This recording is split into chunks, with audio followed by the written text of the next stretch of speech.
Correction के लिए तैयार है। हफ्ते के आखिरी ट्रेडिंग सेशन में एक्सपर्ट्स का दमदार पैनल। ओहो, आज सारे उम्र से 15-15 साल यंग लग रहे हैं। टी शर्ट का कमाल देखिए। आइए बिगुल के साथ स्वागत।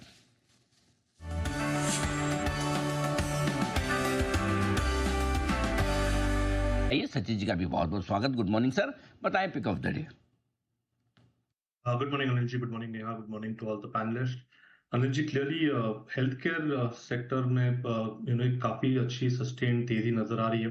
रिलेटिव आउट परफॉर्मेंस भी नोटेबल है पिछले कुछ दिनों से। जिस तरीके से मार्केट में वोलेटिलिटी है, डिस्पाइट ऑफ दैट यहाँ पर अच्छे पॉजिटिव क्लोजिंग्स एग्जिबिट किए काफी सारे स्टॉक्स ने। तो यहाँ पर अपोलो हॉस्पिटल का डेटा पिछले हफ्ते से काफी इंटरेस्टिंग रहा था। 7200 के आसपास से एक अच्छा बेस इसने बनाया था, एंड वहीं से एक शॉर्ट कवरिंग मूव यहाँ पर अनफोल्ड होते हुए नजर आई है। कल के सत्र में भी एक इंपॉर्टेंट रेजिस्टेंस को इसने चैलेंज किया था, जो लगभग अराउंड 7400 के आसपास प्लेस्ड है, बट क्लोजिंग बेसिस पे थोड़ी सी डिक्लाइन हुई है। मुझे लग रहा है अगर ये पुल बैक मिल जाता है 7340 7320 एक आइडियल जोन होगा जहां पर फ्रेश लॉन्ग पोजीशंस भी कमिट किए जा सकते हैं। स्टॉप लॉस आपको 7315 पे लगाना है on closing basis.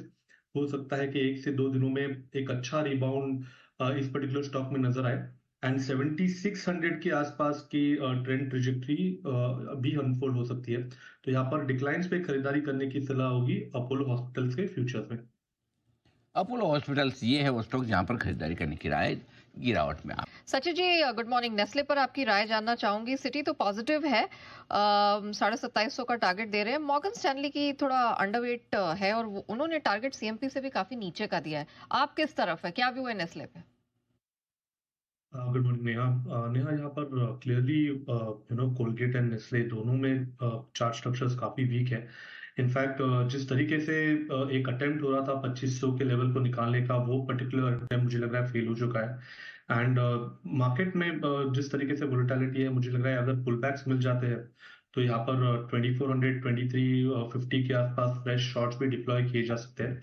Overall expectation होगी कि स्टॉक वापस एक बार 2200 2150 के रेंज को छू कर वहां पर मुझे लग रहा है थोड़ी सी स्टेबल मूव डिस्प्ले करे। तो यहाँ पर अगर किसी की एग्जिस्टिंग लॉन्ग पोजीशन है तो उसको निकालने की सलाह होगी।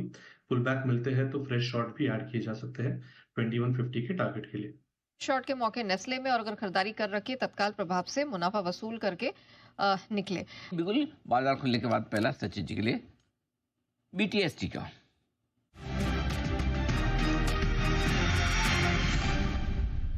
सचिन जी बताएं सर। अनिल जी, यहाँ पर अल्केम लैब्स में मुझे लग रहा है खरीदारी करनी चाहिए। 5000 का एक काफी इंपॉर्टेंट रेजिस्टेंस है ये। इसने कल के सत्र में भी अटेम्प्ट किया था, पार करने की कोशिश की थी, एंड आज भी जिस तरीके से शुरुआत हुई है ओवरऑल स्पेस में, मुझे लग रहा है यहाँ पर अच्छा ट्रैक्शन होगा। खरीदारी करनी है अल्केम के फ्यूचर्स में। स्टॉप लॉस आपको 4980 पे ही लगाना है। पहला टारगेट होगा इसका 200 डे एक्सपोनेंशियल एवरेज, जो लगभग अराउंड 5080 के आसपास प्लेस्ड है। बट जिस तरीके से डेटा है, हो सकता है कि 5200 तक की भी एक अपसाइड यहाँ पर अनफोल्ड हो जाए। तो फ्रेश लॉन्ग पोजीशंस ऐड करने की सलाह होगी अल्केम के फ्यूचर्स में। परफेक्ट। आइए इसी के साथ राय लेते हैं।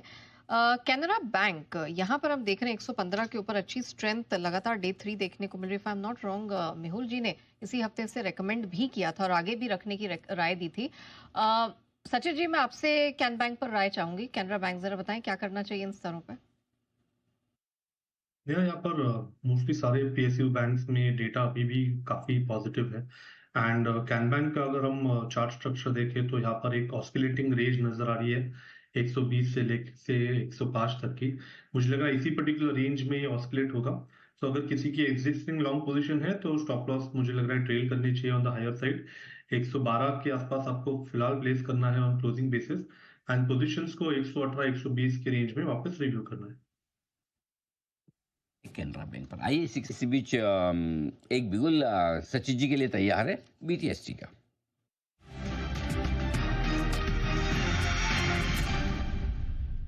सचिन जी बताएं सर।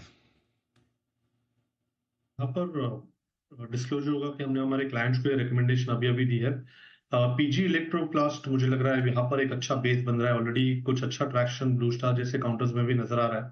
जिस तरीके से डेटा है 800 के आसपास इसका एक फर्म बेस है, तो 792 के स्टॉप लॉस के साथ यहाँ ओके ओके 10 की कमाई का शेयर सचिन जी ने बताने को है तैयार। सचिन जी बताएं सर। हाँ जी, 10 की कमाई में खरीदारी करनी है बेक्टर फूड्स के काउंटर में। जिस तरीके से ओवरऑल स्ट्रक्चर है, वीकली मंथली चार्ट्स काफी सिग्निफिकेंटली एक higher top higher bottom sequence में लॉक्ड इन रहे हैं। एंड पिछले 4 महीनों से जो एक कंसोलिडेशन हो रहा है, वो कंसोलिडेशन इसके 20 मंथ एक्सपोनेंशियल मूविंग एवरेज के सपोर्ट के ऊपर ही स्टैब्लिश हुआ है। तो जिस तरीके से डेटा है, मुझे लग रहा है स्टॉक एक काफी स्ट्रॉन्ग सेक्युलर बुल रन में लॉक्ड इन रहा है। एक हेल्दी करेक्टिव यहाँ पर कंप्लीशन पे है। एंड जिस तरीके से इसके वीकली आरएसआई में एक ब्रेकआउट हुआ है, मुझे लग रहा है जल्द ही एक अच्छा मोमेंटम इस पर्टिकुलर काउंटर में नजर आ सकता है। तो खरीदारी करनी है डॉक्टर मिस्टर बेक्टर फूड्स के काउंटर में। On a decline up to 1460 यहाँ पर खरीदारी करने की सलाह होगी। 1380 का आपको स्टॉप लॉस लगाना है on weekly closing basis. And जिस तरीके से स्ट्रक्चर है, मुझे लग रहा है मिनिमम यहाँ पर 2020 तक की एक चाल बन सकती है। एंड हो सकता है कि जिस तरीके से ये ओवरऑल सेक्युलर बुल ट्रेंड में लॉक्ड इन रहा है, आगे जाके साल भर में 2400 को भी पार कर देगा। सो खरीदारी करने की सलाह होगी 1380 के स्टॉप लॉस के साथ 2020 के पहले टारगेट के लिए। ओके 2020 2400 टारगेट 2 ब्रेक लो।